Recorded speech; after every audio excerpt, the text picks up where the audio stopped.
that were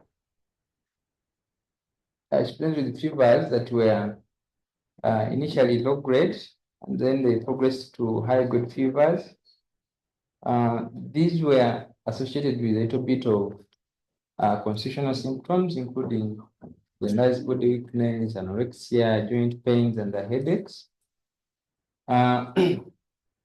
You realize that this was a patient who had an acute myeloid leukemia, and she had actually received the first cycle of 5+2, that is guanidinosin, and then cytarabine for 5 days, and then guanidinosin for about 2 days. So, and at the time of presentation, that was day 8 of treatment. So in the primary survey, when we assessed this patient, her airway was actually patterned, and in the breathing, she was not in any form of respiratory distress. She had a respiratory rate of around 15 cycles per minute, which was normal, with a normal percentage saturation of oxygen. However, in the saturation, she was very pale. She had a tachycardia of around 124 beats per minute. She had palatal hemorrhages. She was hypotensive with systolic blood pressure of around 86 and a systolic blood pressure of 44 millimeters of mercury. So, as part of an emergency assessment and management, we had to do a little bit of CBC, grouping and cross-match. We had to do we had to do the CBC grouping and cross-match. We had to do the CBC grouping and cross-match to be able to transfuse this patient because she was severely anemic. And then because of the palatal hemorrhages, tranexamic acid was given, and then also secured platelets for platelet transfusion. She had low blood pressure, and we considered giving IV therapy.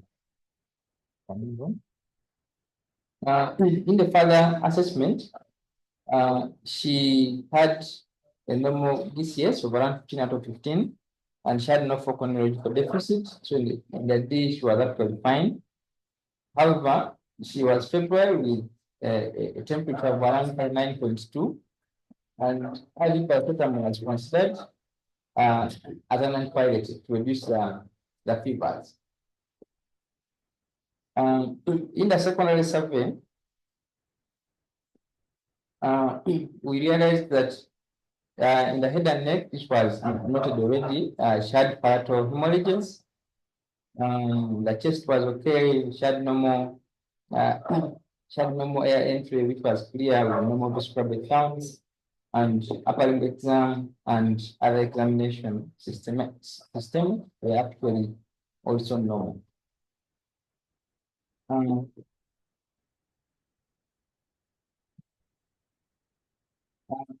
So moving forward, this is a patient who did have any sort of allergies.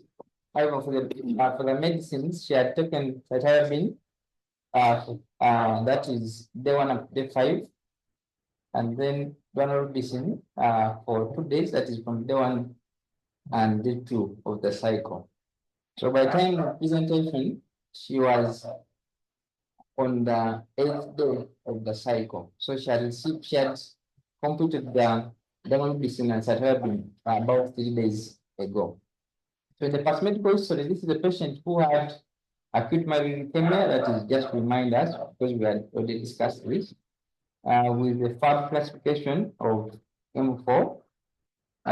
Issues about last meal were not documented, and then there were no events surrounding the presentation apart from the history of the anti-cancer therapy. So in our problem list, this is a patient who has a fever of 39.5, and then tachycardic, 124 beats per minute with hypotension. Both systolic and diastolic blood pressures were low. And then we have palatal hemorrhages, with the use of anti-cancer treatment about 3 days ago. So in the investigations that we were able to do, we did a CBC. The CBC had features of pancytopenia with a WBC of around 0.34 and an absolute neutrophil count of 0.04. We had low HB of 7.3, which was normocytic, normochromic, and then a platelet count of 1. So we had severe thrombocytopenia. We had a severe neutropenia as well. We also did the renal function plus the electrolytes. The creatinine was 51, which was normal, and the urea was okay.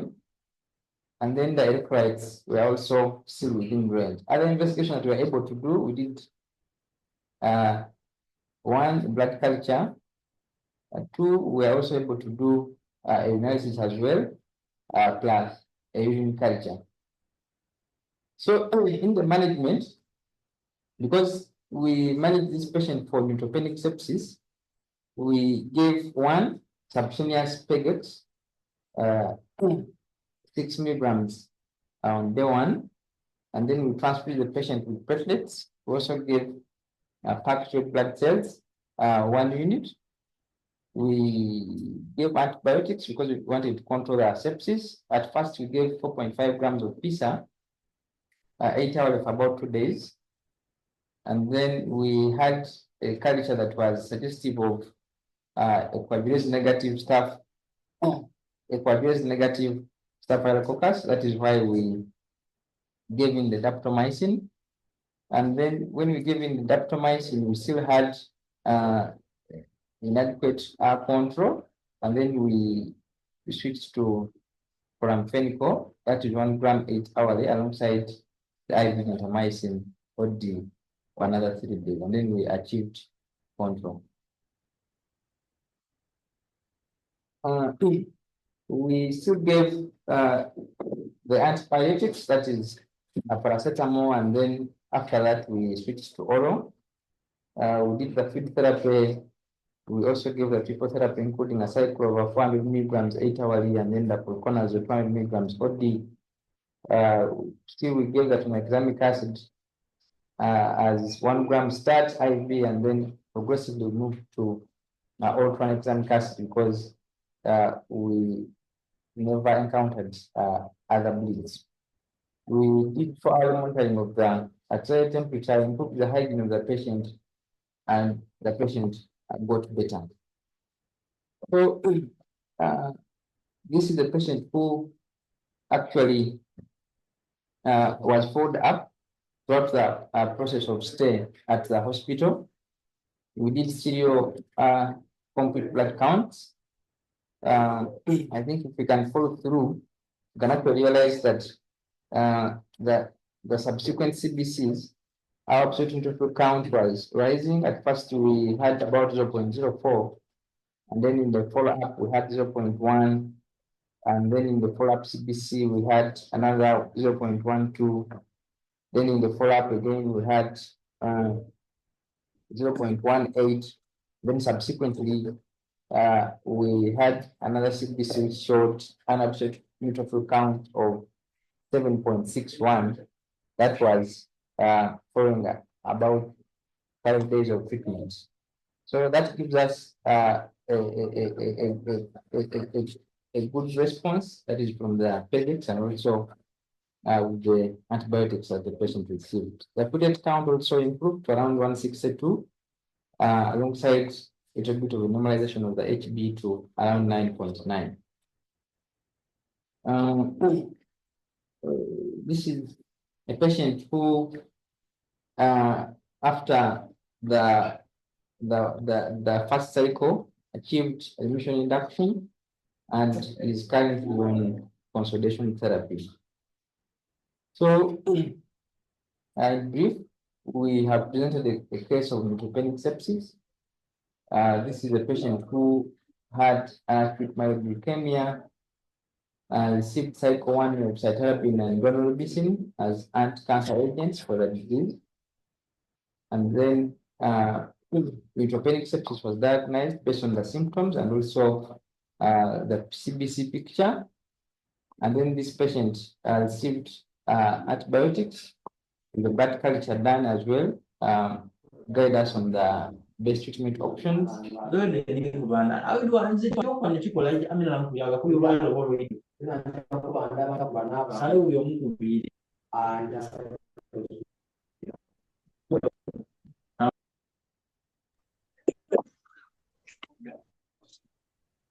Yes, I was saying that this is a patient who received antibiotic and blood transfusion plus platelet transfusion, alongside receiving the granulocyte colony-stimulating factor, that is the PEGX, to boost up the myeloid cell line. We raised absolute neutrophil count to around 7.61, as it is depicted in the last CBC during the follow-up process. So most of the time, we receive patients who have neutropenic sepsis. Either could be treatment related or sometimes coming in because of the disease itself. Maybe there is a bone marrow suppression by infiltration of the marrow by the cancer, or sometimes coming in de novo as a hematological malignancy. So sometimes the management changes depending on the presentation, and also this is usually patient. It is usually customized to the patient. However, the rule of the thumb is that when patients have a neutropenic sepsis, it is important that we boost up the neutrophil levels, and we do so by giving the granulocyte colony-stimulating factor that works locally within the marrow to stimulate the myeloid cell line, produce more neutrophil alongside the platelets and also the RBCs as well. The other thing that we do is that we give the patients chemotherapy because they have had suppression. Makes muted so that we can have a clear. Because they have had a mild suppression, therefore they are unable to defend themselves. A triple therapy consisting of an antiviral, antifungal, and then the antibiotic. As we continue monitoring, hygiene is key because we can have various sources of these infections, and oftentimes these beddings and our surroundings could be a part of those ones.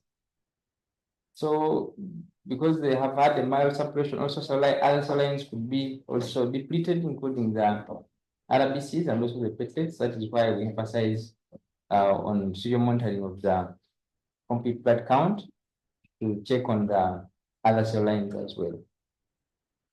We can move on to the next one.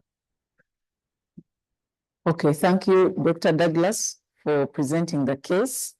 So I'm sure we've all had it. I hope we were all following the case.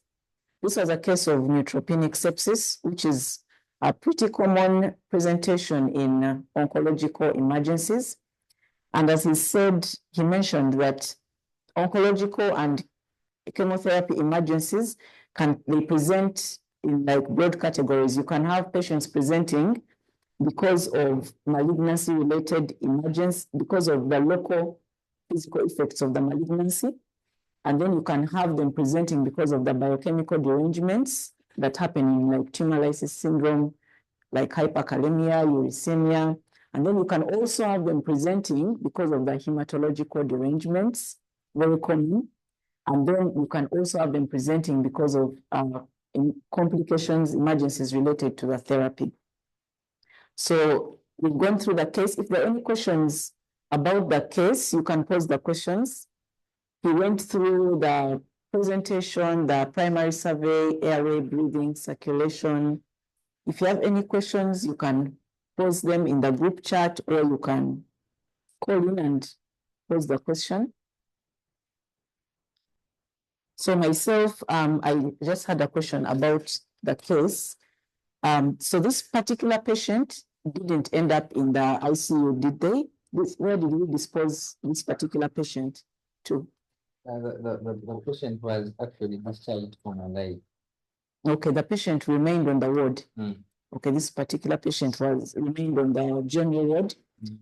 But I would just like to mention here that many of these patients that may be too sick to be on the ward, so we end up sending them to the ICU.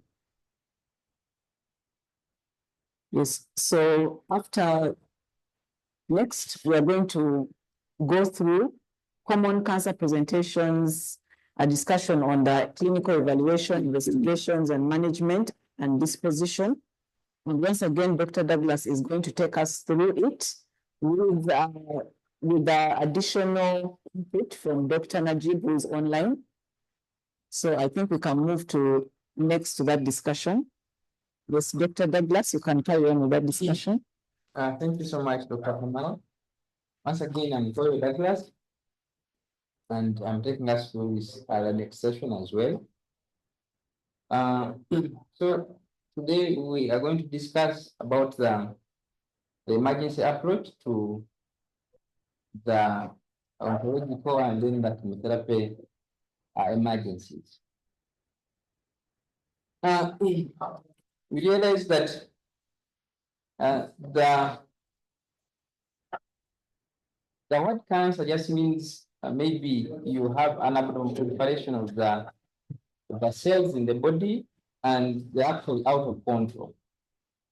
You realize that normally the body has a housekeeping mechanism of making sure that the cells maybe whose the DNA is damaged, maybe they undergo a programmed cell death, what we call apoptosis. But sometimes this housekeeping mechanism actually fails. Of course, this is done by some other genes that maybe promote apoptosis, which is cell death, and then some others actually promote the cell growth. So the balance between those two must happen for you to have normal cells within the body. So sometimes the cells that promote programmed cell death may be go defective, and then those that promote increased cellular division, they actually increase the number or the undergoing mutation that makes the cells not to die. So that is what we are calling cancer, an abnormal proliferation of the cells that actually goes out of control. So we are now joining two words. We are saying that we are dealing with an oncological emergency. So an emergency is something that could be life-threatening. And once you don't attend to it, you might actually end up losing the patient. So we are going to discuss the emergencies that actually happen in these cancer patients. So the emergencies could be the oncological emergencies, and then there also could be chemotherapy emergencies. However, we should also note that the same other emergencies that happen in other patients who do not have cancer, they also happen even in cancer patients. That is to say, even a cancer patient can develop a malaria, and then they get the complications of malaria that can present as emergencies. So when we are dealing with these cancer patients, we must not deal with them in isolation. They could also be actually having other presentations that other normal people also have. So most of the cancers here in Uganda be maybe cervical cancer, which is the most common. And then we also have other cancers, including breast, Kaposi, prostate, and other GI malignancies. Of course, the cancers are many, but those could be on the top list. So the common presentation that you actually get at the emergency unit of Uganda Cancer Institute, oftentimes patients come in with hypoglycemia, they come in with maybe fevers, and later we maybe diagnose a sepsis or neutropenic sepsis, and then some come in with respiratory distress, which could be maybe because of a pneumonia, sometimes because of pulmonary embolism, sometimes because of they have had maybe metastatic disease that goes to the lungs, or sometimes they have maybe a malignant pleural effusion. So today we are going to discuss a few selected common oncological and chemotherapy emergencies. So we have said before that these oncological emergencies, they can happen either directly related or indirectly related to the malignancy. And this could be maybe structural, that is to say that a cancer, you can go back to the next slide, to the above slide, the previous one. So that is to say that maybe you have a tumor that is actually compressing a given area. Maybe it is cutting off blood supply, or it is compressing a nerve. And here we can have issues to do with maybe a spinal cord compression, where a tumor moves to the spine, and because of the pressure effect, compresses the spinal cord and results into spinal cord compression. Maybe you have a tumor within the brain, which could be primary or metastatic disease, that actually results into pressure effects, that is to say, increase in the intracranial pressure. Sometimes we have metabolic emergencies which occur as a result of metabolic movements in the body. For example, we have already talked about the tumor lysis syndrome and others that we are actually going to discuss as well. So we could have hematological ones where we actually have maybe neutropenic sepsis, as we have discussed before, and as we are going to discuss its further management in the preceding slides.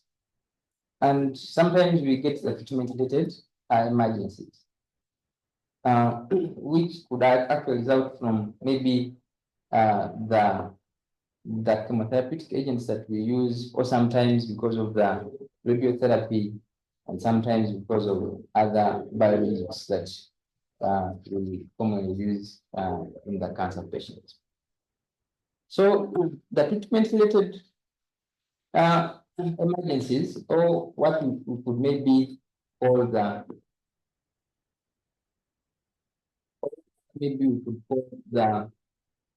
chemotherapy emergencies. These usually happen because of maybe exposure to chemotherapeutic agents that maybe could cause maybe a neutropenic sepsis. Maybe we are having a little bit of a myelosuppression, or sometimes this could be GI effects, or sometimes it could be just an extravasation of the chemotherapy during administration.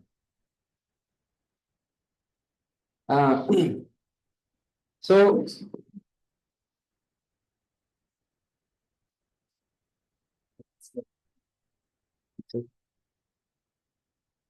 moving.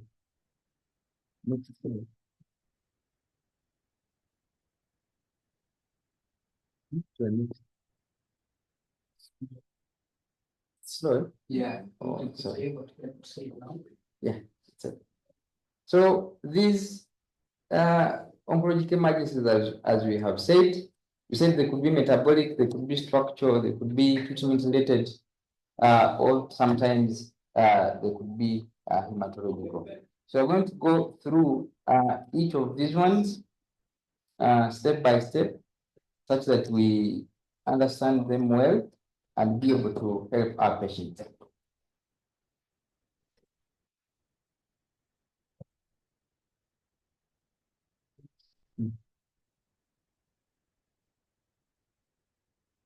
Yes, so we are going to start with the metabolic ones.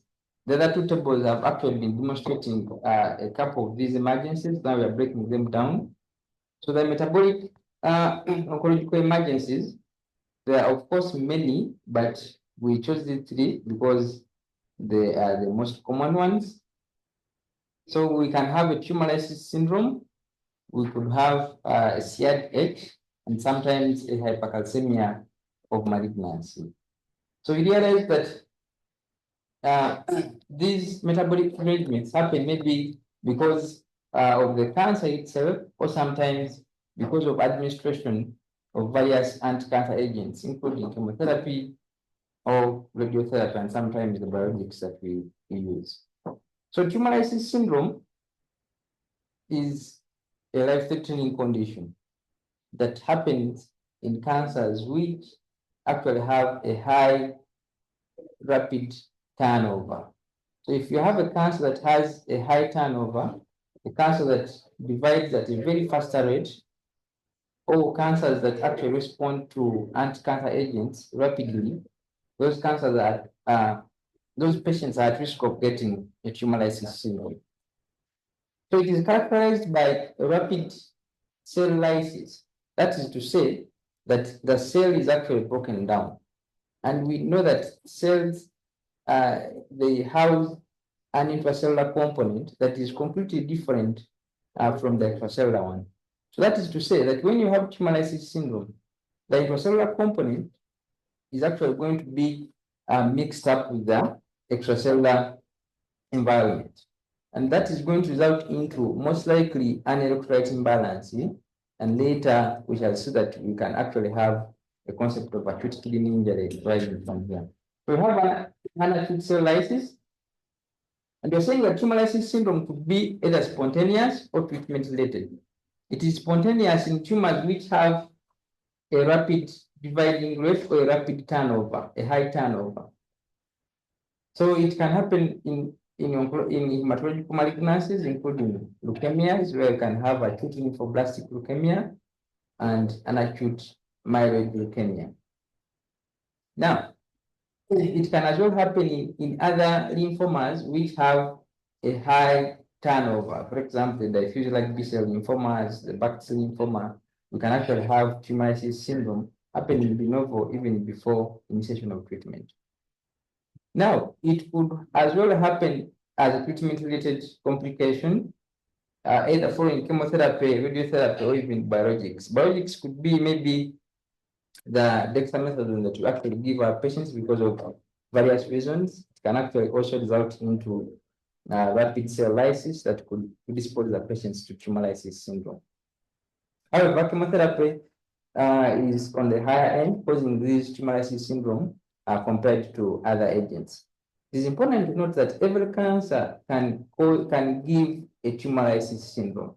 However, those that have a high turnover, they do so more compared to the others.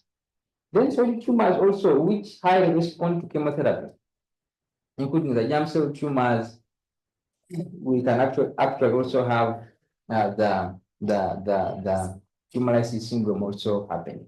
Tumors with a high Ki67, that is the proliferation rate, they also have high chances of actually getting the tumor lysis syndrome. But tumor lysis syndrome can happen in any malignancy. So this is oftentimes a laboratory diagnosis because we need laboratory results for us to be able to confirm tumor lysis syndrome. So according to the Bishop's criteria, we need about 2 or more of the following derangements for us to say that we are dealing with a tumor lysis syndrome. You have a uric acid that is above 8, you have potassium above 6, you have phosphate above 4.5, calcium above 7, or sometimes you could have maybe a 25% change in the same direction. That is to say, for a calcium which was decreasing, then you have a 25% decline in the calcium ion levels within the blood. Or for the potassium, you have a 25% increment in the potassium. That is if you compare the baseline and then the other potassium levels that you could be having. 25% change is more applicable in the pediatric world. However, even in the adults, it is still useful. So if you have 2 or more of those ones, then you have a patient who has a tumor lysis syndrome. You just need to correlate it with the presentation of that patient, because you can still have a patient who has a kidney disease and then they present with 2 of these ones. That might not be tumor lysis syndrome.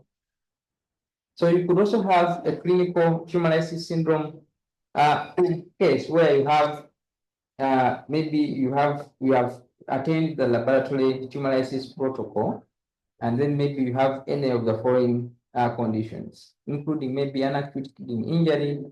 The acute kidney injury oftentimes results from the stones, which could be uric acid, or sometimes the calcium phosphate crystals that could actually cause the acute kidney injury. Sometimes you could have cardiac arrhythmias and then sudden death or seizures. The cardiac arrhythmias could actually happen because of the potassium electrolyte imbalance and then the seizures can come in because of the hypocalcemia arising from the decline in the calcium ion levels. Now, we stratify our patients for tumor lysis syndrome. There are those who have high risk, intermediate, and then the low risk. But we are saying that all these patients who have cancer can have a tumor lysis syndrome. However, those which have cancers with rapid cell turnover, those are at a higher risk of developing this condition compared to the others.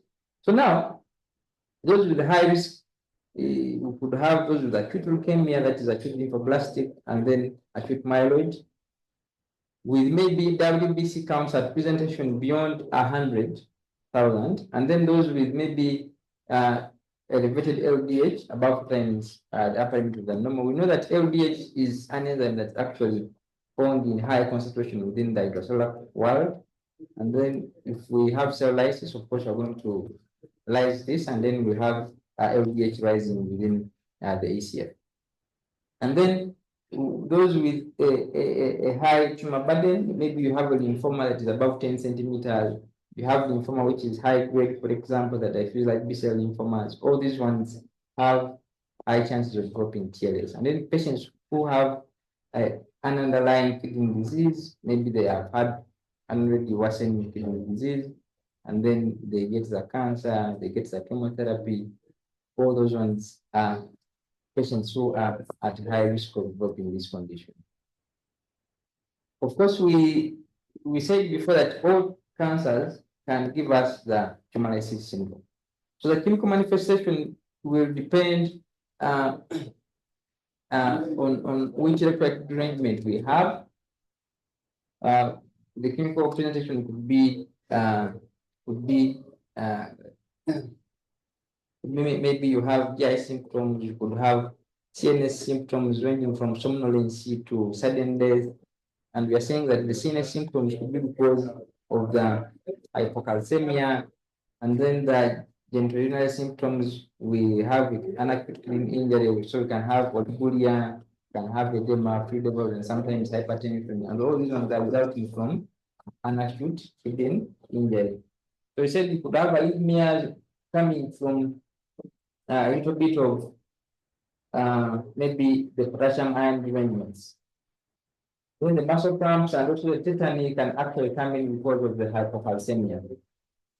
So the investigation that we actually do in patients with tumor lysis syndrome can include maybe a complete blood count. We said that cancers with a high WBC count on presentation have high chances of getting tumor lysis syndrome. Then you can do LDH, renal function. We talked about the acute kidney injury, electrolytes, because we have electrolyte arrangements, both simple and extended. The ECG can actually guide us on the potassium ion arrangements even before we get the potassium ion results. And then the further malignancy diagnostic testing, maybe we could actually see the patient who are going to be diagnosed, and then their initial presentation is actually the tumor lysis syndrome. So we tend to avoid nephrotoxic agents, including chemotherapeutic agents, which could be nephrotoxic because you could worsen the kidney disease. Then we make sure that we hydrate our patients at around a dose of around 100 to 150 mils per kg per day to maintain a phenomenal output of around 2 to 3. So this will output a little bit higher compared to the normal one, but we desire that we have a higher output in these patients who are being managed for tumor lysis syndrome. Now we collect the hyperkalemia based on the hyperkalemia management protocol, that is insulin dextrose. Sometimes we need to nebulize and then do potassium ion restriction alongside maybe giving the carexalate, depending on the severity of this hyperkalemia. And then we collect the hypocalcemia only if it is symptomatic. Maybe you have muscle cramps, you have a little bit of tetany, you have the carpopedal spasm.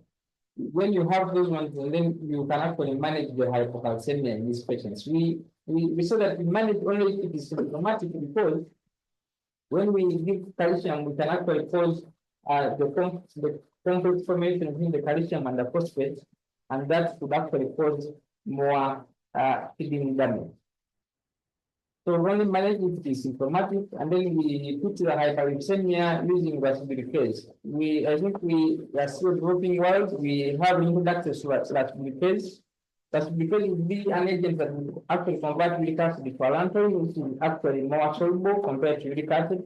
But what we commonly have are the downside of those inhibitors, that is allopurinol and febuxostat, which just inhibit uric acid production. That is what we actually commonly do.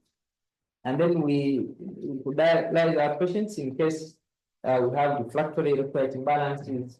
We have maybe food over responding to treatment, and sometimes acidosis that does not go away with the available treatment options.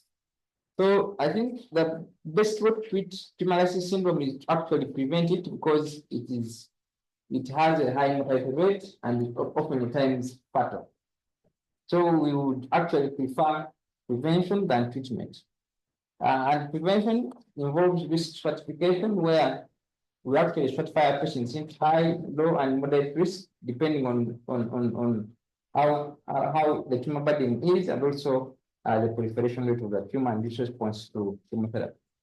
So actually want that patients who have a high risk, they should be given allopurinol or febuxostat, and the doses could be febuxostat 80, and then for allopurinol could be 300 milligrams. Allopurinol is not safe in patients who have a reduced ejection, who have a reduced glomerular filtration rate below 30 mils per minute. So in case you have a patient who has a kidney disease, they would actually benefit more from febuxostat compared to allopurinol. So that is tumor lysis syndrome. And then maybe another case could be a hypercalcemia of malignancy. This could also fall under a metabolic oncologic emergencies. And you realize that most of the patients with cancer, actually about 10 to 30%, they can actually present with this oncologic emergency. The cancers which are at a high risk of getting this include breast cancer, then the squamous cell carcinoma of the head and neck, and then multiple myelomas. So you realize that some of these cancers actually produce agents, including the parathyroid hormone-related peptide that actually causes a little bit of bone resorption. And in most of the times, about 80% of the cases, that is the etiology. However, you can as well have tumors that metastasize to the bone and cause osteolysis. And then sometimes we have some tumors which produce a little bit of unincreased vitamin D that is also able to cause a little bit of unincreased absorption and the absorption within the GIT and also the kidney.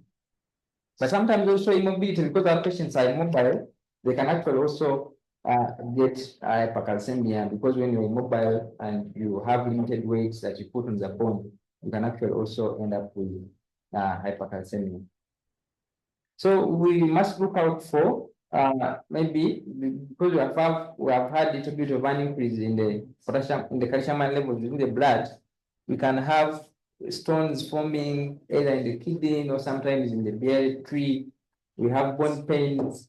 We can have constipation and muscle weakness, because remember that increase in the total calcium level actually diminishes the sodium ion permeability, and we have a little bit of slowness, which can be in the muscles and also in the brain. That is why you can have a depressed mood or a confusion happening within the neural symptoms.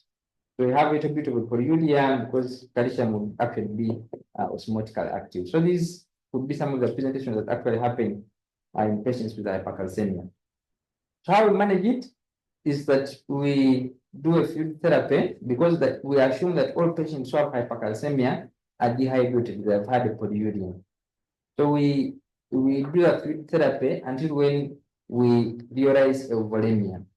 And then after that, we do a careful diuresis using Lasix.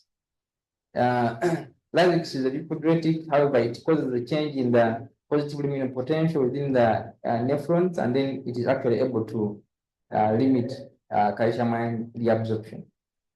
So we can give zoledronic acid around the dose of around 4 milligrams. This inhibits osteoclastic activity, and therefore the osteoclasts do not lyse the bone further.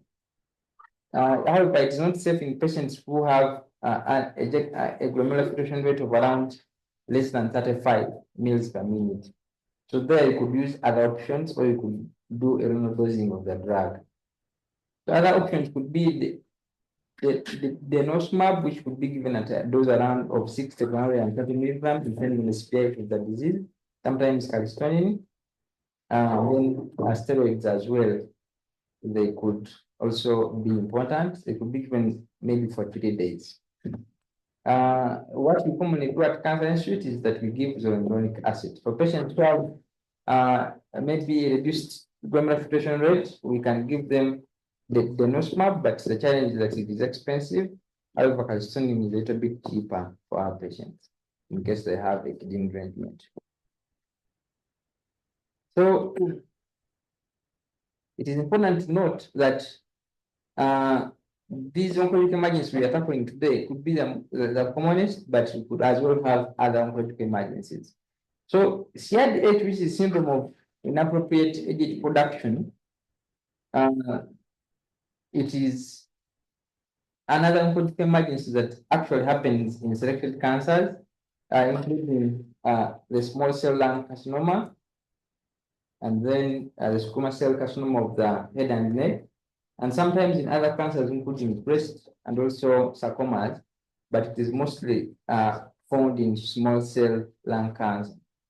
So small cell lung cancers actually they have an ectopic secretion of ADH, or sometimes they produce other agents that could resemble ADH, including ADH-like peptides. So those are actually able to bind on the receptors of ADH, and then they actually cause a little bit of the increased dilution of water, and that causes dilution of hyponatremia. Sometimes other chemotherapeutic agents can actually cause this. So the presentation is of a patient who has a hyponatremia. They could present with GI symptoms, including nausea, vomiting, and sometimes if it is severe, they can present with neurological symptoms characterized by blurring of vision, altered mental state, and sometimes they could actually have a positive diagnostic sign. So how we investigate patients with CRDH is that we do renal function, and then sometimes, and then we do the electrolytes, and then we classify the patients maybe severe, moderate, and maybe mild stages. So the management follows fluid restriction, because ADH has reabsorbed much of the water, so we restrict the fluids. We want our patients to have CRDH not to take water, but they could take other fluids which have salt, including maybe juice, including soup. And then we slowly correct the sodium derangement, because they could actually have, when you rapidly correct it, you could actually result into a centropontine myelinosis, which would actually also present with features of neurological impairment. So the treatment usually follows hypertonic saline, which is given for an extended period of time to prevent slow correction. Then sometimes tolvaptan in patients who do not have a liver disease, because tolvaptan can actually result into, it is liver toxic. Then after maybe giving the hypertonic saline, you could supplement with oral sodium chloride for a limited period of time. Then we could remove the offending drug, because sometimes you could have chemotherapeutic agents, including cyclophosphamide, platinum, and these could actually also cause this CRDH. In an event that you correct it very well, you don't need to stop the chemotherapeutic agent. So these sometimes occur in our cancer patients, and those are the metabolic oncological emergencies. And then I think we can dive into the hematological ones, where we are going to talk about the neutropenic sepsis and then the hyperviscosity syndrome. Neutropenic sepsis was the case that we presented, and we said that in neutropenic sepsis, we have two areas where we have sepsis, which is a life-threatening condition characterized by organ dysfunction that is actually secondary to a dysregulated body's response to infection. And then we have neutropenia. We said that neutropenic sepsis can occur the patients who are presenting with cancer de novo, meaning that they have not received any anti-cancer treatment, that is more common in the hematologic malignancies, and then sometimes in the malignancies that actually metastasize to the bone and cause bone marrow infiltration. So the other part or the other aspect is that the patients who have received chemotherapy and they come in presenting with neutropenia, because chemotherapy is well known for causing myelosuppression. So we diagnose this if we have an absolute neutrophil count of less than 0.5, that is 500, or when you have an absolute neutrophil count of less than 1,000, 1,000, but you expect it to actually reduce to around less than 500 in the next maybe 48 hours. So you have signs of sepsis, and then you have neutropenia for you to be able to diagnose the neutropenic sepsis. Of course, the signs of sepsis could be based on the SOFA criteria that we are well versed with. So oftentimes, patients with neutropenic sepsis, we do not find the positive organism, or we do not find the source of the infection in most of the cases. And in a few percentage of the cases, about 30%, we find the causative agent. So 80% of the cases of neutropenic sepsis are actually caused by the endogenous flora, that is the normal flora. Because the body's ability to respond to infection has actually reduced, and then these normal flora in a given place actually migrate to another place and actually cause disease. So oftentimes these are the normal flora maybe on the skin, and you realize that for our patient we had a little bit of a coagulase negative staphylococcus, which can be actually formed residing on the skin normally. So what we do is that we do culture and sensitivity of every secretion that we have from the patient. That is maybe urine, maybe if they have a cough and they have sputum, and then a little bit of the blood culture. So we give broad spectrum antibiotics within 1 hour of noticing neutropenic sepsis. You could start with maybe a PISA, a cefepime, or sometimes vancomycin as the culture and sensitivity results guide you. So we can do an imaging depending on the symptoms of the patient. If they have maybe features of pneumonia, you could actually as well do an imaging of the chest. And then importantly, we give the growth factors, that is the gastrin, which can be peg-accelerated or sometimes non-peg-accelerated. The non-peg-accelerated one is the one which is preferable in active neutropenia because it has it starts to work within a very short period of time. Then the triple therapy, we have seen this, and then we can remove offending agents. If you think that a patient has a urethral catheter and maybe the source of the infection, is advisable to remove it. And sometimes, if maybe they have an indwelling catheter, you are also advisable to actually remove it, just in case you think that is the source of entry of the microorganisms. And then still we can have a hyperviscosity syndrome, which is actually, in short, just tells us that the viscosity of blood has increased. When the viscosity of blood increases, that means that blood is more thick. This is actually more common in patients with hematological malignancies, including those with multiple myeloma, and sometimes it is highly common in patients with a Waldenstrom macroglobulinemia, which is actually lymphoplasmacytic lymphoma. It is rare and sometimes it is indolent, but it is characterized by the proliferation of the B lymphocytes that actually produce a little bit of more IgM. So when you have that, you have a patient who is at risk of getting the hyperviscosity. So it can as well happen in patients who have acute leukemias with high WBC counts of maybe more than 100,000. So they will present with maybe CNS symptoms characterized by maybe blurring of vision, that concept that we call a sensorineuronal hearing sensorineuronal deficit, which could be maybe blurring of vision, or sometimes hearing loss. They can present with difficulty in breathing because of the increase in the viscosity of blood, and sometimes renal impairment. So the diagnosis oftentimes we are not able to do a serum viscosity, but what we are able to do is that we are able to suspect the disease in a patient who has a paraprotein secreting tumor and they have these symptoms. So we aggressively hide these patients, we correct the equity imbalances they could have, and then we can do a plasma paresis, and sometimes a local reduction, or sometimes a partial exchange transfusion. Then we can do a cytoreduction in patients who have acute leukemias presenting with hyperviscosity.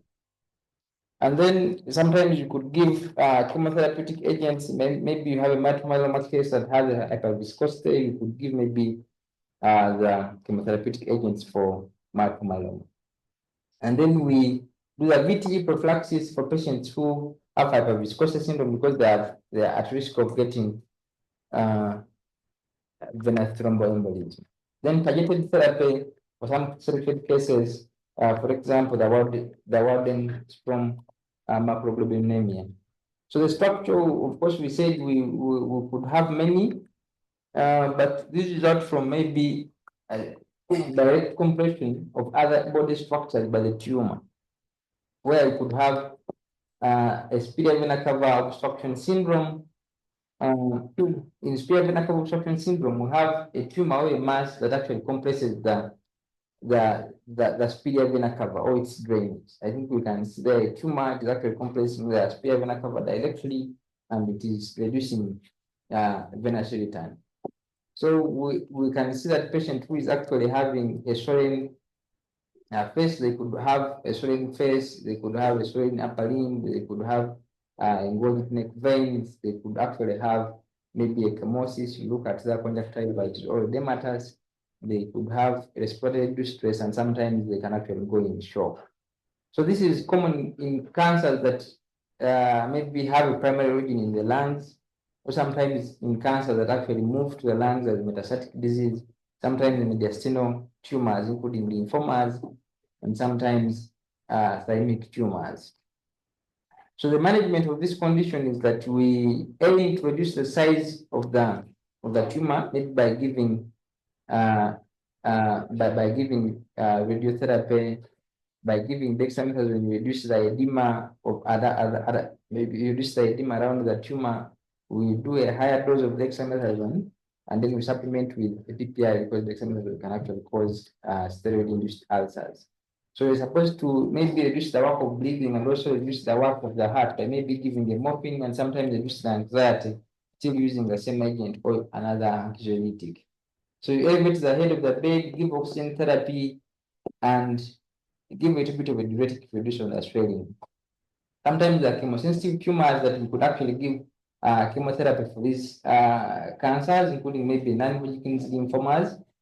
Sometimes you have LBLs that actually present with the spear vena cava obstruction, and maybe giving chemotherapeutic agent could result into relief of the symptoms. Sometimes small cell lung cancer, because they are chemosensitive, we can also give chemotherapy for this condition. The tumors which are also radiosensitive, including lymphomas, small cell lung cancers, you could as well give radiotherapy to reduce on the tumor burden as well. So in spinal cord compression, still in fracture, we have a neurological deficit that is actually caused by the compression of the tumor, by the compression of the spinal cord by the tumor. Oftentimes, this is mostly caused by metastatic disease, that is to say, more common in breast cancer, prostate, and sometimes lung cancer.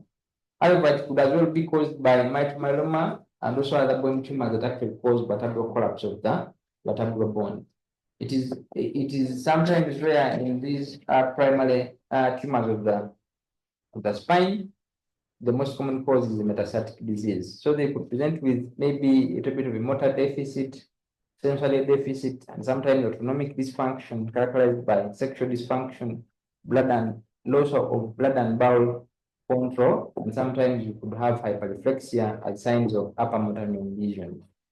So the symptoms could be many, including a brown spot syndrome, which could be seen in the lower in the lower drawing, which is characterized by compression in the lateral sides, and then you could have an anterior cord syndrome seen up there, and then the central cord syndrome by compression of the central areas of the spinal cord, and sometimes the conus medullaris where you compress the lower end of the spinal cord, and sometimes coda equina syndrome that where you actually compress the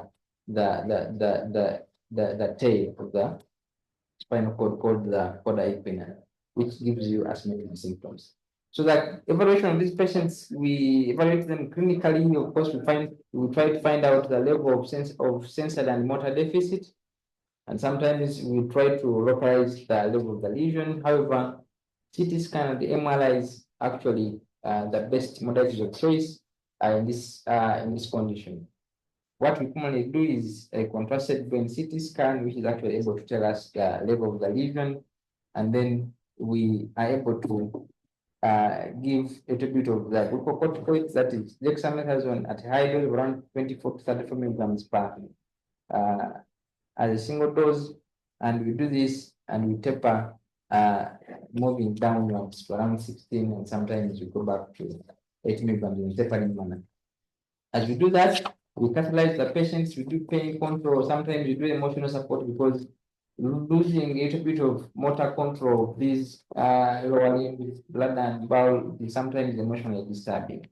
So radiotherapy has been used as the modality of treatment for these patients who have spinal cord compression, so long as they actually still have a little bit of motor and sensory function. So sometimes compressive surgery is done, but not common here in Uganda, but often indicated for tumors which are radio resistant, and then some tumors which can be resectable, then maybe some tumors where there is a vertebral collapse with maybe little paration into the spine. So we commonly give radiotherapy. Maybe the timeline, if you have a patient who has spinal cord compression, maybe they have gone beyond the 2 weeks of compression, sometimes they may not benefit. And these patients must still be having a little bit of muscle power or sometimes a sensory function. When all those are gone, sometimes it is hard to salvage them. So when you talk about a little bit of other chemotherapy emergencies, we have talked about neutropenic sepsis, hemolysis syndrome. I think we can end with these last two, the gastrointestinal and then extravasation injuries that are usually secondary to chemotherapy. So in the gastrointestinal, maybe emergencies that could happen because of treatment of the cancer. Oftentimes, these characterized by maybe a little bit of abdominal pain, nausea and vomiting, sometimes diarrhea. Of course, those will give you a little bit of hypertension and stroke. And then sometimes you could actually have a little bit of constipation. And these could happen in patients because of maybe cancer treatment, or sometimes because we give opioid and they actually cause a little bit of constipation, or sometimes other metabolic regimens that could actually also cause the same. So the treatment, maybe if you have a patient who has a gastrointestinal emergency, they have had maybe nausea, vomiting, diarrhea, presenting with shock, I think food resuscitation is key, giving maybe other drugs to prevent vomiting. Very important. What we commonly use is inolenceptron, and then sometimes laxatives for those who are presenting with complicated with constipation as side effects of the chemotherapy, and sometimes because of the drugs that we use. So some of them have mucositis because they have had chemotherapy. They have had chemotherapy, which actually causes a little bit of reduction in the cell growth, and these cells of the GIT must be replenished every after 3 to 6 days. So they commonly present with the mucositis. So what we commonly do is we give them a concoction which has honey, a little bit of metronidazole, a little bit of nystatin, hydrocortisone. We mix that and then they take as breeze. So we could as well have extravasation injuries where we have chemoinfusion maybe accidentally leaking. These patients could present maybe with pain at the site of infusion, maybe there's a swelling, there's a blister, there's an edema, and that might tell you that there is a little bit of an extravasation. So how you manage this is that you could stop chemotherapy infusion, and then you apply maybe a cold or a warm compress, and sometimes the antidotes that could be used in such cases. However, here in Uganda, they are a bit rare. So you manage the pain, you apply a cold and or a warm compress, and then you stop the infusion. You might as well access, and you might as well have an IV access in another vein. Thank you so much for listening in.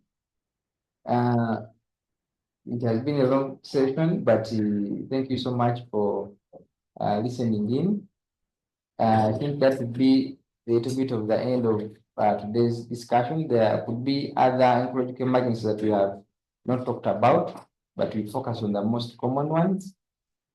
Thank you so much. I think I stopped there. Okay, thank you so much, Dr. Douglas.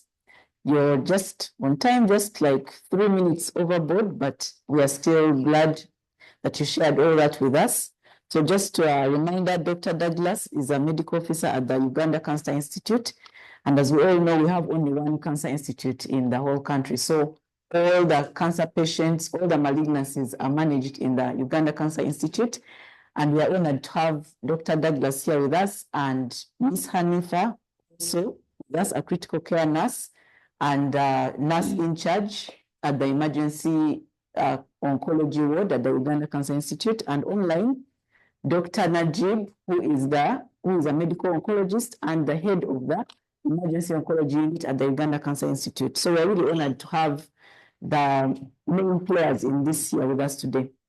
So in a minute, I'm going to ask Dr. Kenneth online and in the chat box to give us a word on some of the questions that have come up in the chat box and the answers. But while he's preparing that, I just like to recap to keep everyone on board. So Dr. Douglas has just gone through the common oncological and chemotherapy emergencies, and he was very systematic about it. Remember, we mentioned that there are 4 broad categories that these emergencies fall into.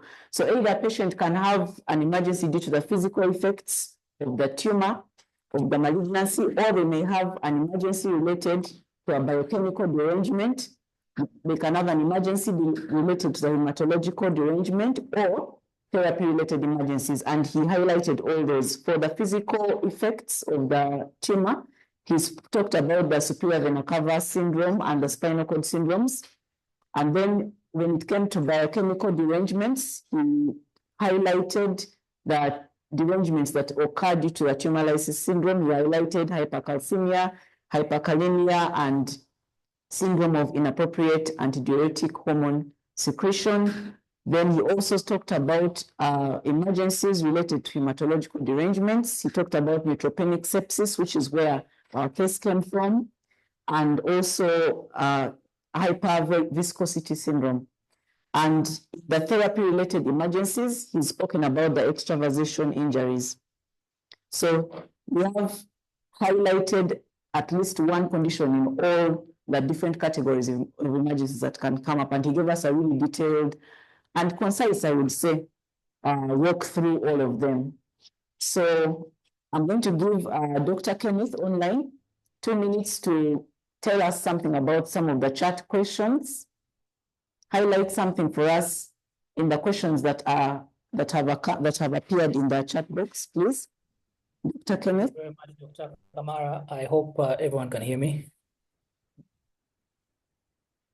Yes, we can hear you. Go ahead. Great. And thank you, Dr. Douglas, for a very insightful presentation. So as the presentation was going on, there were a couple of questions that were raised within the chat, and maybe these can be addressed by Douglas. So first question was about, there's a question on how we can prevent tumor lysis syndrome during treatment of malignancy. And then there was a question on what type of intravenous fluid is recommended for rehydration in tumor lysis syndrome. And then somebody in the chat had, I think, talked about a BBC spray, and someone was asking what is BBC spray? Those are the questions that have come out so far. And then maybe lastly, there was a question on what is the prognosis of patients who have hypercalcemia? Thank you, Kamara. Back to you. Okay, thank you, Dr. Kenneth. I think he's ably and amply answered those questions in the chat box. Very important questions, by the way. How to prevent tumor lysis syndrome, what the ideal resuscitation fluid, and what's the prognosis. So I think you can head to the chat box and see the answers to those questions. And next, we are going to proceed and look at the nursing care of a patient with an oncologic chemotherapy emergency. And the person who's going to take us through that, as I had mentioned, is Ms. Hanifa, who is the nurse in charge at the Oncology Emergency Ward at the Uganda Cancer Institute. You're welcome, Hanifa. So in 20 minutes, she's going to take us through the nursing care of a patient with an oncologic or chemotherapy emergency. Thank you, Dr. Kamara. Before I start, I want to correct something. We have 2 regional cancer centers in Uganda. That is Gulu and so it's not only UCI. We have sister referral hospitals.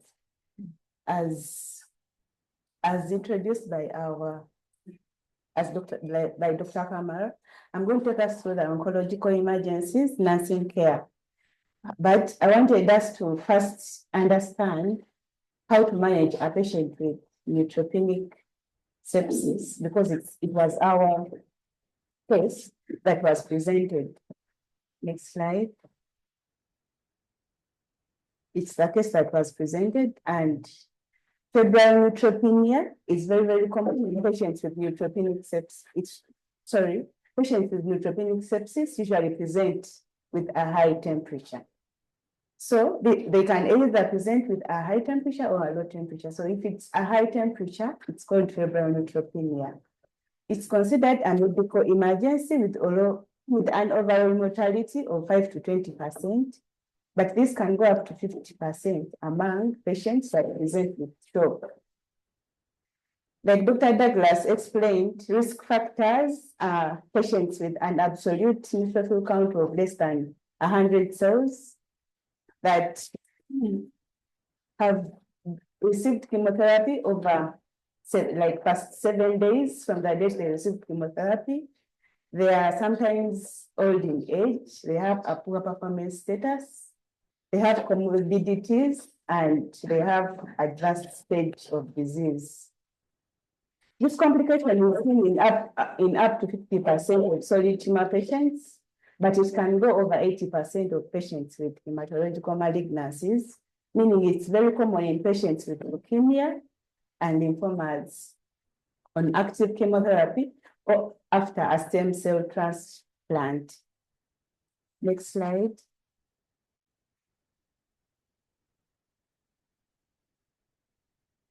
At the emergency department, as we receive these patients, they have presenting complaints. And when you look at them, you can as well suspect what's going on in these patients. Like any emergency department, we need to follow the ABCD approach as you receive this patient. Look at the airway, the breathing, the saturation, do take vitals to assess how these patients are.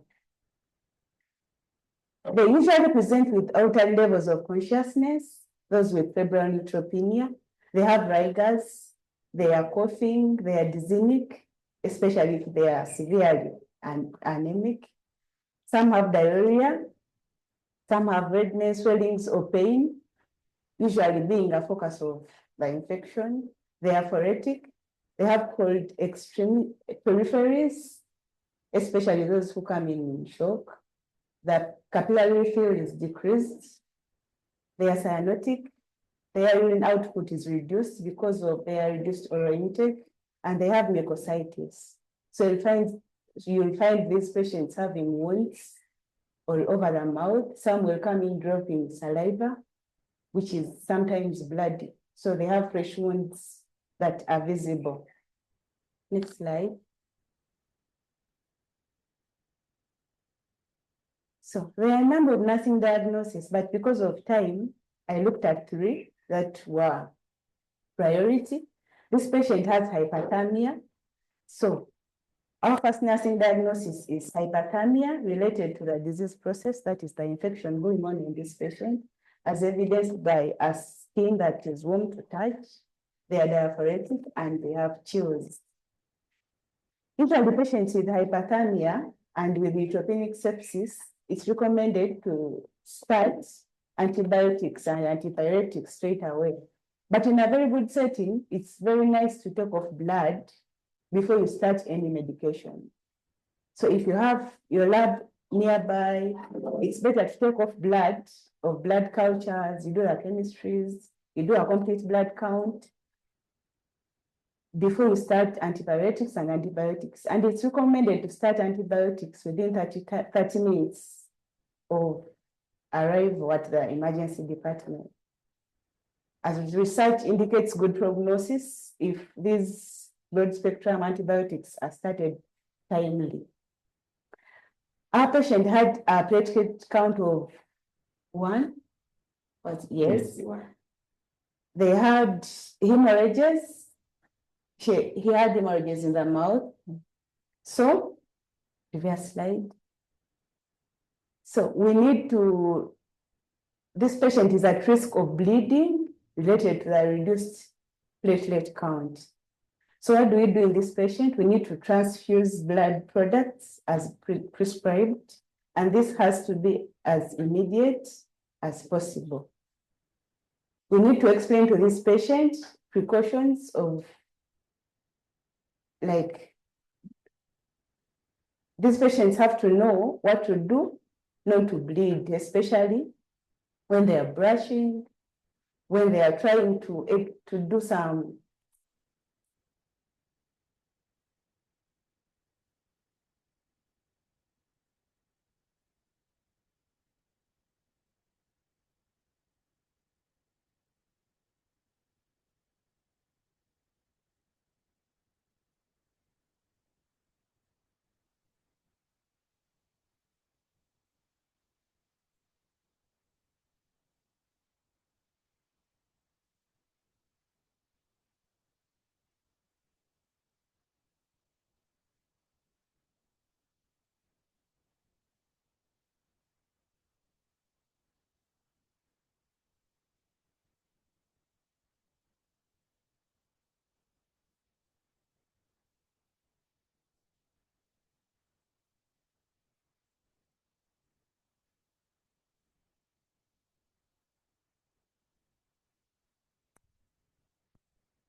Yes, you can see your comments that you're not hearing what Hanifa is saying. We are fixing it. Please be patient. Thank you.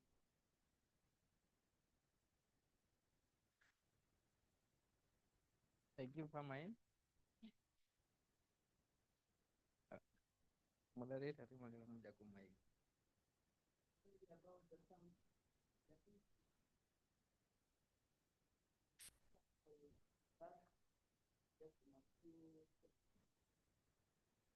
Are they hearing me now?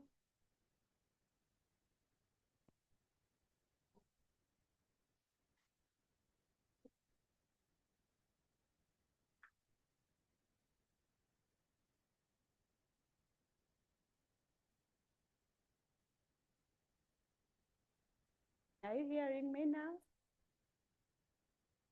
Okay.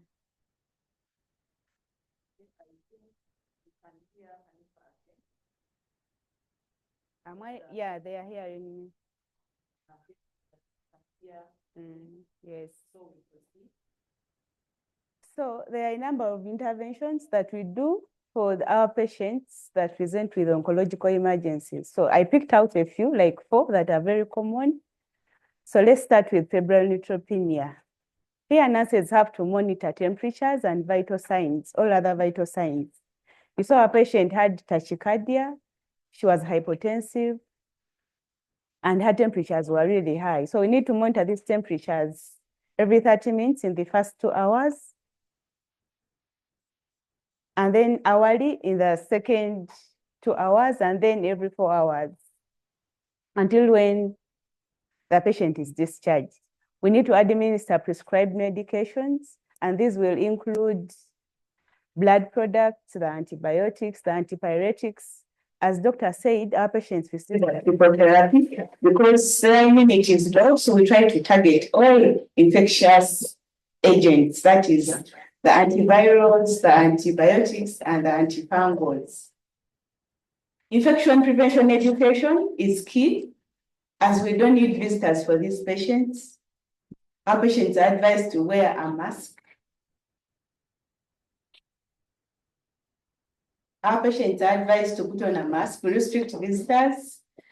Nurses with infectious conditions or doctors are not allowed to review these patients because they can get any illness that comes near them. We stress the importance of basic oral care, and here we advise brushing 2 to 3 times a day using a soft toothbrush. They can use a pediatric toothbrush, adults, and this brushing improves appetite, helps them to feed, those who can feed. Those who have oral mucositis, like doctor said, we advise them to use BPC spray, which is taken like 30 minutes before they feed, and this helps them to feed. And we do frequent rinsing with salty water. We use salt water, you know, it's on and off, sorry.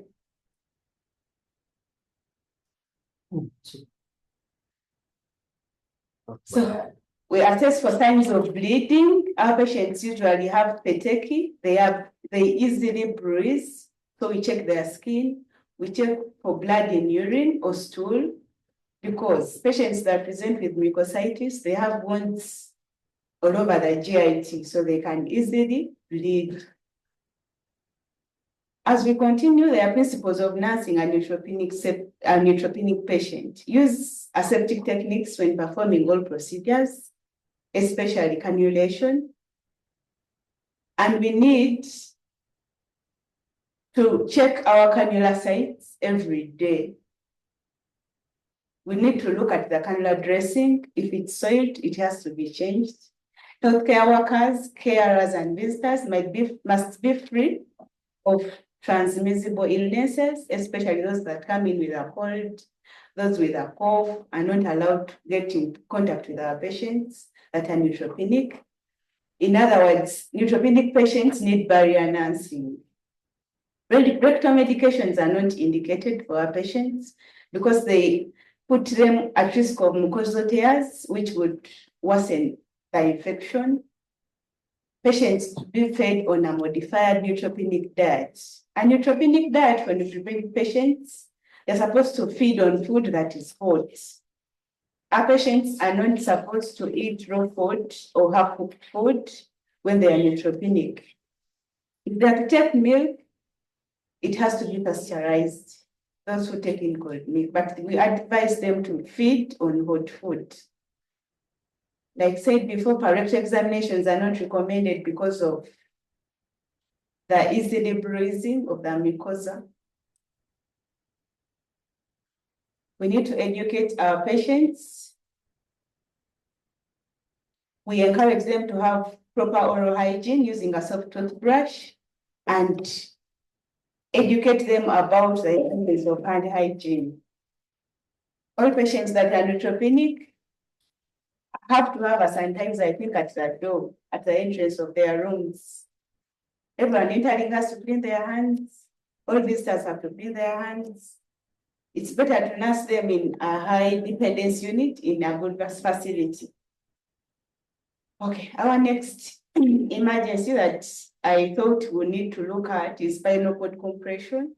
And this is an emergency that is common in patients with cancer of the prostate. These patients present at the ED with pain that is not responding to painkillers.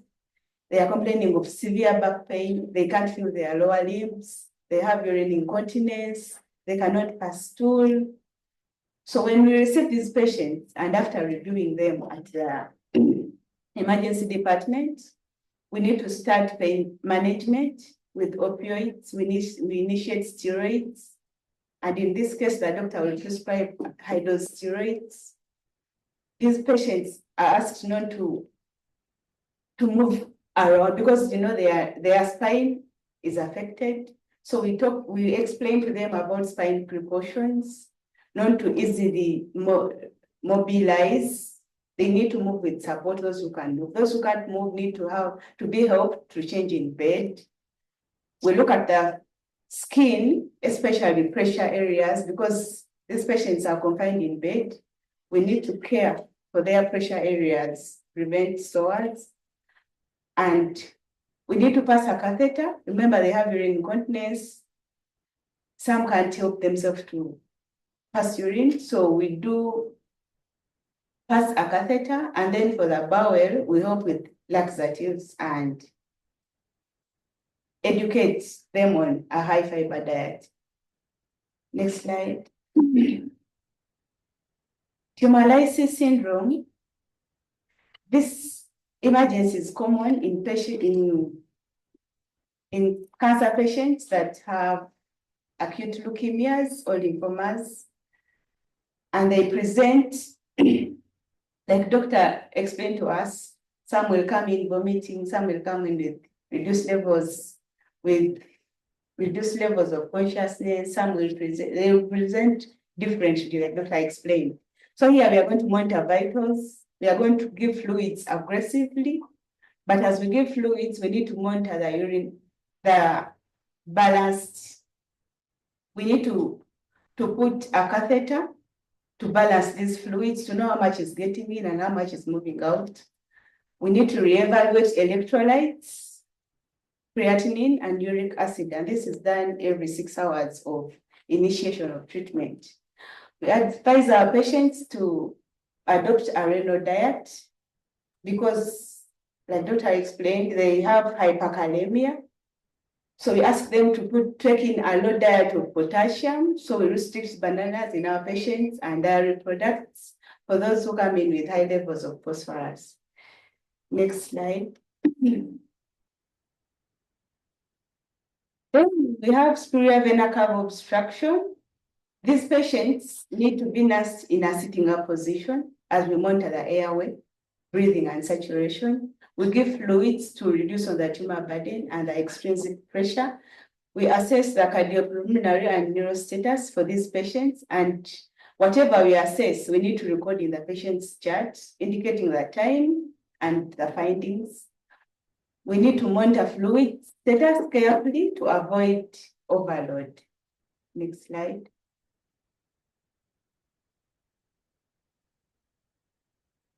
Yeah. And our next emergency is syndrome of inappropriate antidiuretic hormone. So this emergency is very common in patients with cancer of the breast, and patients will present with confusion. Some will report vomiting. Some will report a very reduced urine output. So we do a neurological assessment to identify changes from baseline, because you need to document their findings at emergency. But as you stay with this patient, you need to assess for any changes as you document in their files. We need to do daily weights and record in their files.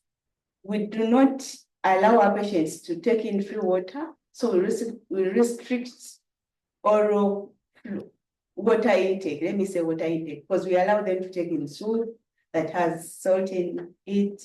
So since these patients are confused, we ask them to have an attendant with them to prevent falls, and we do monitor electrolytes. Next slide. A patient with hypercalcemia, These patients have confusion still. They are coming vomiting. Those who are not vomiting are reporting nausea.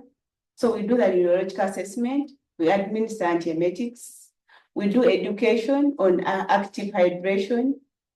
We do give fluids rich in sodium that help with calcium excretion.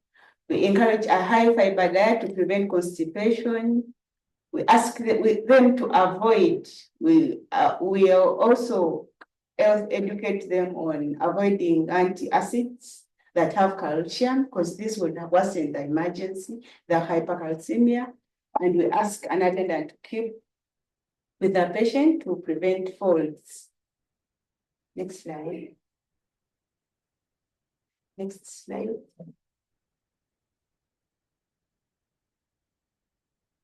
So I've looked at only those that are very, very common at Cancer Institute, but still we need nursing considerations of these oncologic emergencies. So as a nurse, you need to identify patients at risk, recognize signs and symptoms. For example, if a patient comes at the emergency and you ask about the diagnosis, you just you anticipate what is going on in this patient. For example, if a patient reports they have leukemia, they just received chemotherapy a week ago, and they come in with a temperature, you anticipate what could be happening to this patient. So you learn the diagnostic evaluations and therapeutic interventions that would be done for this patient, and we need to respond quickly. All emergencies require close monitoring. We perform ongoing cardiopulmonary and neurological assessments, and all our findings have to be recorded in the patient's chart. Next slide. Skilled nurses greatly impact care of patients by assisting in detection, management, and prevention of these crises related to cancer and its treatment. So all of us, we need to be there. You know, nurses stay with patients for most of the time. It's better to understand what is going on in this patient, to know why you're giving this drug and why you're managing this way. And you need to report any abnormal finding in a patient to a doctor. Thank you so much. Thank you so much, Ms. Hanifa, for that good summary on the nursing care for these patients who come with oncological emergencies. So just to highlight a few things she said, these are very important things that she mentioned somewhere. So there are 3 areas that we don't routinely think to look at on a patient: the oral cavity, the perianal area, and indwelling catheters, which is pointed out in her presentation, that these areas are potential areas of infection that we may not think about immediately, but which are very important. So I'm glad she highlighted that. I think we can take note of that. And so we are winding up. Next, we are going to go to our discussion, to the part of our discussion. Dr. Kenneth has been receiving many questions in the chat box. I'll call upon him again for 2 minutes. Update us on the questions in the chat box. Please, Dr. Kenneth. Thank you, Dr. Kamara. So I'll start with the very last question that was asked. There was a question from Aisha, which is, her question is it absolutely necessary for us to catheterize a patient for monitoring urine output? She wanted clarification from the previous presenter. And then there's another question from Emmanuel Okello, who inquired whether in the treatment of patients with neutropenic sepsis, I suppose, whether there's a role for us to give antiparasitic drugs, because he noted that, okay, we give antibiotics, we give antivirals, and we give antifungals. Is there a role for antiparasitic agents? And then there was a question about the role of fruits. Can we give fruits in patients who are on a neutropenic diet. This was asked by Tivesi Guarabson, and he also commented that for patients who have cord compression, malignant cord compression syndromes, we should think about inviting physiotherapy early enough to be part of the care team. Yeah, those are the questions so far. Thank you, Kenneth. Those are very pertinent questions. I will humbly request Dr. Najib to chip in maybe on those questions, because these are very key questions. We've just said that these patients normally have very low neutrophil counts, a neutrophil count of less than, an absolute neutrophil count of less than 1,000, less than 500, thrombocytopenias, and yet we have to have indwelling catheters. We have to have central venous lines. We have to have urethral catheters. So how do we go about this? So everyone, you can head to the chat box and see the answers. And I also request Dr. Najib to chip in on some of the questions, if he can.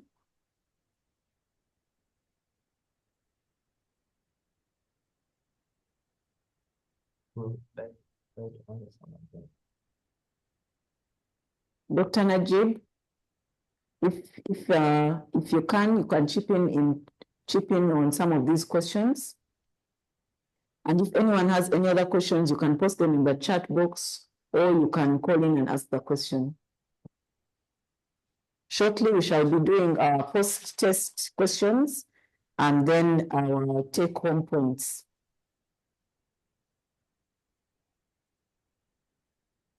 Okay, the post-test questions are being prepared, I believe.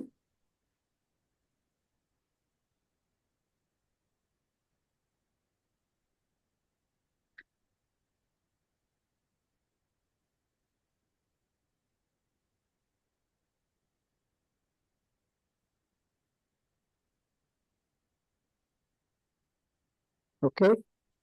I want to thank everyone again for tuning in and listening and being a part of this discussion. I was not able to unmute there. The admin hadn't yet allowed me to unmute. Before you conclude, thank you everyone for attending this session. Of course, the questions about oncological emergencies are many. How are we supposed to handle patients who have all these sources of infection, but they are very immunosuppressed, but then they need all the tubes? I think it's about risk and benefit. You only put the device that the patient absolutely needs. But if I'm to make some comments about the discussion, I want to begin with the front-end team that organized this. I think it was a very long overdue topic. Oncological emergencies, as Dr. Nkoyooyo said, happen in cancer patients. And when they happen, the emergencies can be because of the usual conditions, or they can be due to the cancer, or they can be due to the treatment. So when any cancer patient presents to you, you have to think about them broadly. And usually we have, I would say maybe 3 or 4 groups of cancer patients who present to the emergency ward. I'm now talking about patients who have already cancer diagnosis. One, there's the patient who has potentially curable cancer. We know that cancer is curable if detected early. And lately, with the many cancer drives, we've started seeing patients who come very early with a cancer diagnosis. Unfortunately, these patients, sometimes their survivals tend to be equal to those ones with advanced cancer, because I think our system was initially built to manage advanced cancers. So because we've always had 90% of our patients presenting with advanced cancers, we have very many patients who have stage 1, stage 2 cancer, and maybe they get severe neutropenic sepsis and they become very ill. And then the clinician says, no, that one has cancer. they're on palliation, put them in the corner, there is nothing to do. So when you get a patient with cancer, you first have to ask yourself, one, which cancer do they have? What is the stage and which treatment are they on? So for patients with potentially curable cancers, they're usually patients who have early stage and intermediate stages and are undergoing active treatment with curative intent. That intent is to cure them. And usually their emergencies include complications from the cancer that they've talked about, or complications from the treatment. And how do you approach these ones? These ones need rapid diagnosis and stabilization. If you need to take off bloods, take them off early. If you need to image early. And then oncological collaboration, call the people at Cancer Institute or any other oncologists to include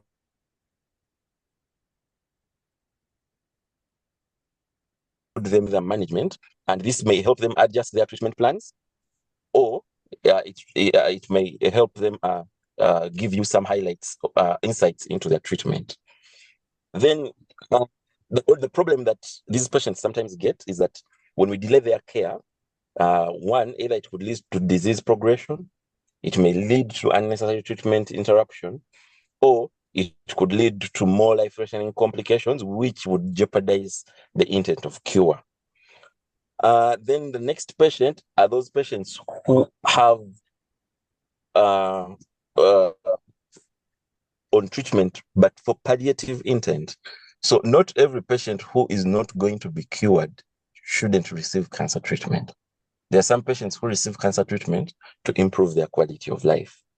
So usually these patients present with things like acute pain, obstructive complications, psychological distress, severe anxiety. And in these patients, when you realize, okay, this is a patient with maybe stage 4 breast cancer who is receiving palliative chemotherapy. Concluding. These patients, the okay. So I think someone is unmuted. But for these patients, I think the Please mute your microphone. Thank you. Please mute your microphones. So for these patients, the goal is symptom management. Prioritize relief of pain and discomfort through aggressive symptom control. And of course, these patients, you have to address them holistically, address their psychosocial, emotional needs, and engage palliative care teams early. Because if I'm giving you treatment and the treatment is supposed to improve your quality of life, if the treatment is then making you visit an emergency department, that means that treatment is not improving your quality of life. You need to involve both the oncologist and the palliative care team early to either redefine the treatment goals or the treatment itself. And if you don't do this, unmanaged symptoms will always contribute to unnecessary suffering. If the patient is in pain, but for you, maybe you're focusing on something totally different. And of course, if your care priorities are misaligned, you may lead to futile interventions in some of these patients and wasting resources, causing distress to families. So if a patient is on palliative treatment and then they get an oncological emergency, and then you're suggesting something that is probably out of this world, you're suggesting them probably to go to India and sell their land, go to India and do this very new intervention that you read about yesterday in the papers. Then, of course, the last group of patients are the patients in end-of-life care who present to the emergency ward. So there are some patients who have been treated, and for one reason or another, most of the treatments now are futile and they've been put on end-of-life care. And many times these patients are discharged home, but often towards death, there are some complications like dyspnea, confusion, intractable pain that may tell the attendants or these patients to leave their home to come to the emergency ward. Now, in this patient, one, recognize the end of life phase very early. If you take the history and you know, okay, this is a patient they've been receiving cancer treatment. They had stopped their cancer treatment maybe 3 months ago. They had advanced directives. They had goals of care discussions with the oncologist and the palliative care team. And they've been on what they call total palliation at home. You need to recognize this early. If there are probably any signs of impending death, you need to recognize it and guide care appropriately. Now, there are some patients, you find a patient who has brain metastases. They stopped their treatment 3 months ago. They also have lung metastases, liver metastases. They were on end-of-life care. Then they come to the emergency ward. Then someone wants to take them to the ICU. But then the other patient who has stage 1 breast cancer, had severe neutropenic sepsis, that one, the patient, the clinician is saying, no, this one is too sick, don't bother. So I think that is sometimes the challenge that we have in some of the emergency departments, that usually the approach should begin with what is the diagnosis, what is the goal of care, or I mean, what is the treatment, and what is the goal of care at this point in time.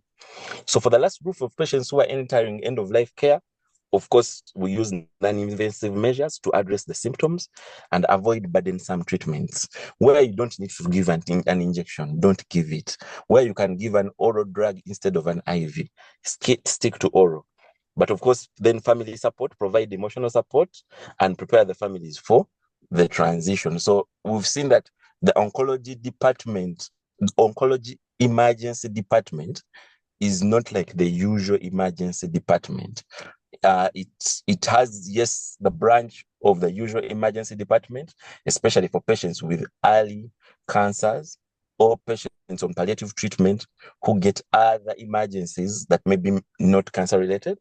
But then it also has this very strong arm on palliative care, hospice and end-of-life care for patients who have received treatments on whom more treatment would be futile. And of course, if you don't recognize that patient, you may do inappropriate escalation of care, like ICU admissions, which can prolong suffering and reduce quality of life. And of course, failure to support families during that time can lead to dissatisfaction and emotional or trauma. So I think, my message, I think, to wrap up this very nice discussion is, patients with oncological emergencies will continue presenting to all emergency departments all over Uganda. They are not very difficult to manage. When they present to you, you just need to take a step back, put them in one of the 3 different categories. This patient is receiving treatment. Was it curative? Was it palliative? Or is the patient towards the end of life? In each of the categories, approach them appropriately. The approach for a patient who is on curative intent is what you would call the usual traditional approach of emergency care. The approach to a patient in end-of-life care has a very big palliative care component arm to it, de-escalation of treatment, withholding instead of withdrawing treatment, because we know that when you it is more difficult to withdraw a treatment than to withhold it. So if you think the treatment is going to be futile in a patient who is towards the end of life, it is better not to give it than to give it and then ask the family whether you should stop giving it, yet you knew it was futile anyway. Otherwise, thank you very much, everyone. Thank you very much, Dr. Najib. So Dr. Najib has drawn our attention to a very important question when we are managing oncological emergencies, and that is, at what stage is this patient their journey with the malignancy? And palliative care is very important. And he's also drawn our attention to the fact that the earlier you engage a multidisciplinary approach, the better for the patient. And yes, we're running out of time, but I could just mention a very quick experience I had with a patient in the emergency department where we received a young lady and she had advanced CA breast and she had brain metastasis. So she presented already unconscious, and we were going to go ahead with the management, but we had to consider what lay ahead for her and her family. This was advanced CA breast. She was probably not going to come out of it. She had never had any treatment whatsoever. And so we had to consider the family's needs, her needs, and we had to counsel the patient, have a family conference, and give them the options of a better way forward rather than going and spending a lot of money in the ICU. So we are winding up. As I said, we already posted the post-test question, and I'm going to ask just each of our panelists to just give one takeaway point that they would give our audience, just one. Dr. Najib has just spoken and given us his take-home point. So I'll ask Dr. Douglas to give us just one take-home point and Ms. Hanifa to give us one take-home point. Thank you so much, the moderator. I think my maybe take-home message is that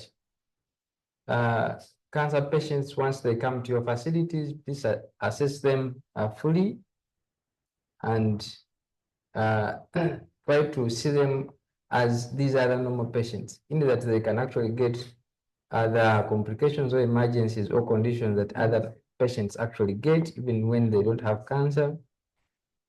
And maybe the point of maybe a full assessment. We commonly receive patients who have been maybe admitted in maybe some hospitals elsewhere, and they have had maybe respiratory distress, they have been managed for pneumonia. You tap their chest, it is dull, you remove maybe fluid, goes to 3 liters or 4 liters. I think if we get these patients, we fully assess them. When that chest is dull, let's remove that fluid. Oftentimes we get that as a disturbing situation. Patient has been admitted elsewhere for 4 days, but they just come for tapping. Thank you. Okay, thank you. So full assessment of the patient, Ms. Hanifa, just one parting shot. Yes. Nursing care in oncology emergencies is key, as we need to do timely interventions to prevent further complications. Thank you very much.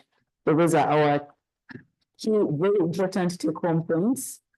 And thank you. I want to thank our panelists again, Dr. Najib, Dr. Kenneth, who's been answering our online questions, Dr. Douglas and Ms. Hanifa, who are here with me. Thank you so much, and our audience, thank you so much for giving us your time and your attention. I hope this has been valuable to you. I hope you picked a thing or two. And we would like people to turn on, we would like you to turn on your camera, because we normally take a screenshot at the end. So please turn on your cameras. Turn on your cameras for a screenshot. Thank you. I can see people turning their cameras on. Thank you. Just turn on your camera for a group screenshot. Thank you so much for attending the last echo session of this year. Our next session, by the way, is next year in January on the 10th of January. That's our next session. And we do hope that you'll all be back from your holiday festivities and you can join us. Yes, thank you. All the cameras are on, are being turned on. We're going to take a screenshot. Thank you. Thank you. Thank you. We wish you a Merry Christmas and a Happy New Year. Have you taken the screenshot? Okay, screenshot has been taken. Thank you very much. Yes, we cannot say it enough. Thank you for your time. We hope that you've learned something. I thank our panelists once again, and I hope to see you in our next session in January.